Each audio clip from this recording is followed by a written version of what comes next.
we can get started with this new roadmap because you're just hot off the press of announcing that, really. So what exactly is it? Well, it's a series of pathways that we hope businesses can get on board, thinking through how they do their hardware efficiency, their software efficiency, and far more importantly, the kind of partnerships that we want to see between the data center operators and their clients and the energy providers. Because what we want is the increasing use of green energy for data centers. So this is a roadmap to that end. And in there, we lay out the 300 megawatt delta and the capacity that we can guarantee. I mean, this is resource allocation, movements around efficiency, and then a sense of ambition that we want to do much more. The industry players have come to us. They've got some ideas of the kind of partnerships that they can put together with energy providers, and they think there's at least another 200 megawatts of increase in capacity there. If we can do that, great. If we can do more, even better.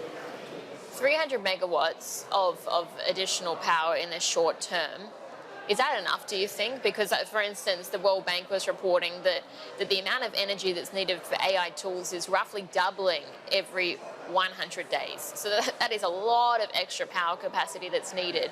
Is 300 megawatts enough to cover that, do you think? Well, that's why we have to work on the efficiency side as well. We have to reduce the consumption and increase the efficiency. And we have to do so in every possible way, whether it's about the facility, the cooling, the humidity, whether it's about the actual IT, the servers and the racks, and changing it out so that it's best in class.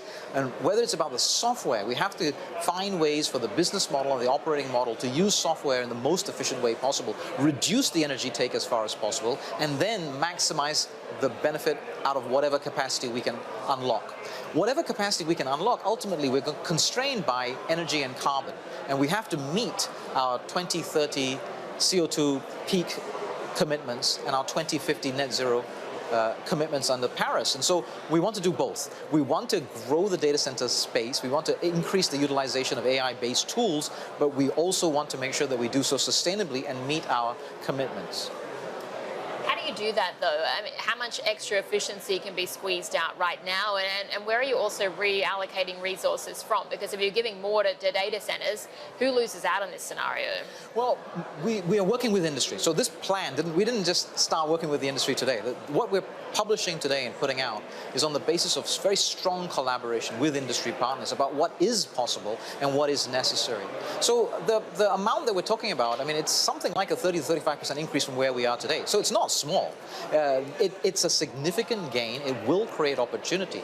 But from our perspective, the main thing it will do is engage in an exploratory and experimentation process about greening the space. If we can do as much of that as possible through green energy and through these partnerships, actually we shouldn't stop there. And so then the idea of, is it enough? Well, the market will show us, and it will show us how far we need to go.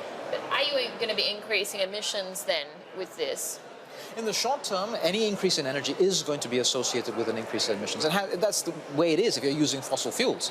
And that's why right up front, we have to reduce consumption, increase efficiency, and put that green energy component on the agenda.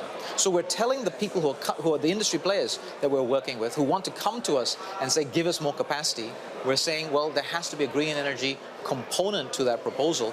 That will inform our way forward, precisely because this is what we're worried about.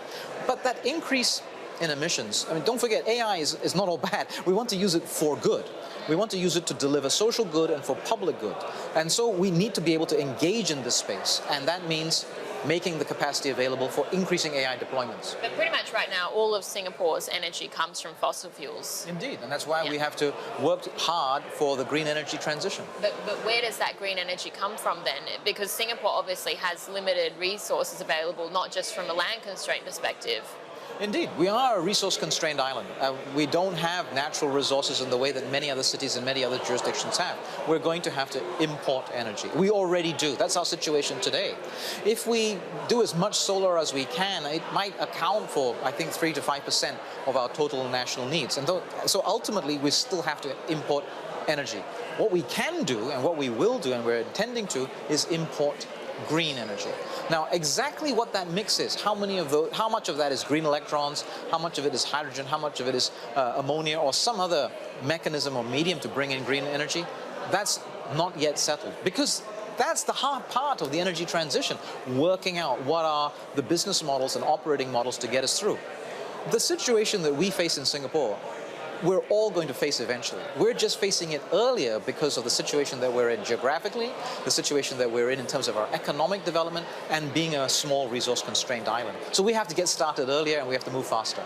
So 300 is coming from, that's sort of a government guarantee. The 200 you're saying is coming in from green energy in particular, and is that the portion that comes from private sector investments then? No, all of it will involve private sector investments. The 300 is what we're absolutely certain about, looking at what we have today. The 200 is on the basis of, these are the existing industry proposals. This is what they have come to us and said, look, here are some ideas that we have working together with the energy providers and other operators and businesses and their clients, and we think there's this demand and this ability to support that demand through green energy. So that's an indicative sense of how far we can go on the basis of today's thinking. So more power though for data centers, so that's obviously positive. Do data centers get more space? Well, you still have to. I mean, although we do have a fair amount of experience with innovative architecture and engineering in Singapore around data centers and compute. If you visit our National Supercomputing Center, it's on the 16th floor of the building.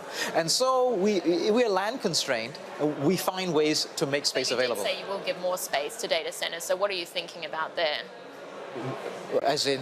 If you are planning to give further space to data centers, what's the amount of space that you provide? We have not yet settled on that specific amount yet. Okay, but could you give us an indication of the vicinity?